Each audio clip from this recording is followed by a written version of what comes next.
Abdennour Toumi. He's a North African affairs analyst. Abdennour, it's good to have you on the program again. Do you think this looting that we've seen has taken away from the real issues at hand here? And the real issues, what people have been calling for is justice for Nahel, for the French to look at police brutality as well as racism and Islamophobia in France.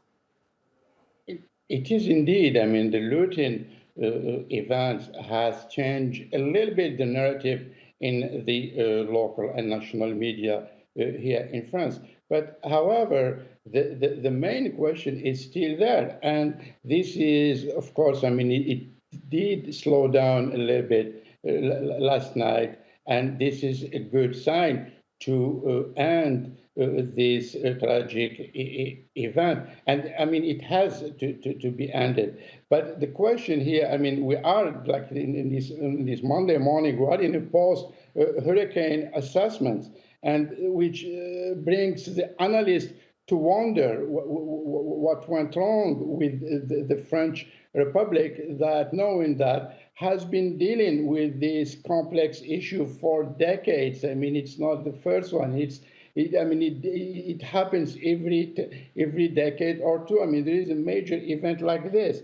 And this says a lot about the French malaise. So in which is setting the entire or the dilemma of the marginalization of the banlieues or the suburbs and the youth legitimacy question about actually is deeper than just social or socio-economic issues. It comes today to identity, and identity with the capital I, cultural, political, and even societal, because we saw that on the other hand, the far right is taking or capitalizing a great deal on this tragic event to position itself as an alternative to President Macron's laxist policy, as they see. I mean, the far right parties, media, and the like. Sorry to interrupt there, but how much support then do you think that the far right will get? Because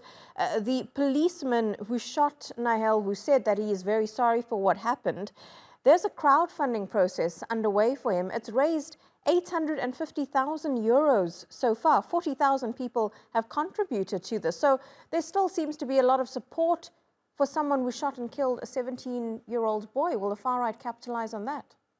Indeed, and this is the question. And I mean, you said it. I mean, this amount of money, it's reaching 1 million. I mean, that's a lot of money. So, I mean, see the balance here between, I mean, the Nahel family, I mean, there are people who are helping them, and I mean, their sum is not reaching 120,000 euros. So we saw this. I mean, it says a lot of these, I say, dialectical issue within the French society between the far right discourse and, again, political message and the other. The other is this foreigner. I mean, again, I said that these are not foreigners, are not immigrants. They are indeed the children of the French Republic. I mean, their grandparents came from North Africa to work, to work hard and make France to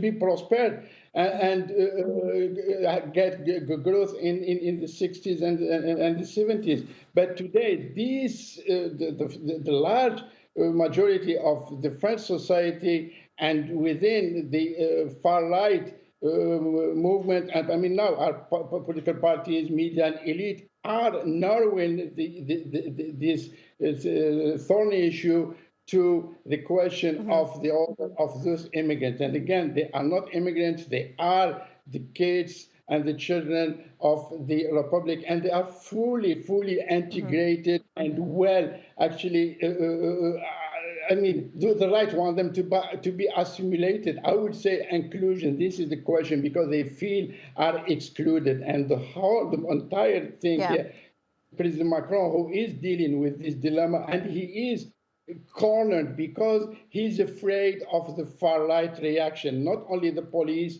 but the entire, I would say, establishment. I mean, not only in Paris, but in France. And also, he is worried and he doesn't have an answer because right now he looks at it, as I said, I mean, before that, from the law and Okay. order perspective, and now in that it is a question of social injustice. Yeah, there's so many issues here that need to be addressed, and they need to be addressed very quickly. Abdennour Toumi, appreciate your time and analysis. Thank you so much. Thank you very much.